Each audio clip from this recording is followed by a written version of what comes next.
ಗುಣಮಟ್ಟವನ್ನು ಮೌಲ್ಯಮಾಪನ ಮಾಡುವ ರಾಷ್ಟ್ರೀಯ ಮೌಲ್ಯಮಾಪನ ಮತ್ತು ಮಾನ್ಯತಾ ಮಂಡಳಿಯು ನಮ್ಮ ಕಾಲೇಜು ಶಿಕ್ಷಣ ಇಲಾಖೆಯ ಒಳಪಡುವಂತಹ 430 ಸರ್ಕಾರಿ ಪ್ರಥಮ ದರ್ಜೆ ಕಾಲೇಜುಗಳಲ್ಲಿ ಗುಣಮಟ್ಟವನ್ನು ಆಧರಿಸಿ ಗ್ರೇಡ್ಗಳನ್ನು ನೀಡಲಾಗಿರುತ್ತದೆ.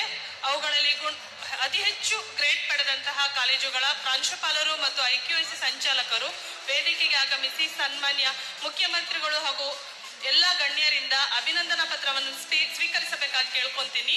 ಮೊದಲನೇ ಕಾಲೇಜು ಸರ್ಕಾರಿ ಪ್ರಥಮ ದರ್ಜೆ ಕಾಲೇಜು ಶಂಕರನಾರಾಯಣ. ಸರ್ಕಾರಿ ಪ್ರಥಮ ದರ್ಜೆ ಕಾಲೇಜು ಶಂಕರನಾರಾಯಣ ಇದು ಅತಿ ಹೆಚ್ಚು CGPA ಪಡೆದಂತಹ, ರಾಜ್ಯದಲ್ಲಿ ಅತಿ ಹೆಚ್ಚು CGPA ಪಡೆದಂತಹ ಅಂದರೆ 3.33 CGPA ಪಡೆದು A+ ಗ್ರೇಡ್ ಅನ್ನು ಪಡೆದಂತಹ ಕಾಲೇಜು ಸರ್ಕಾರಿ ಪ್ರಥಮ ದರ್ಜೆ ಕಾಲೇಜು ಶಂಕರನಾರಾಯಣ.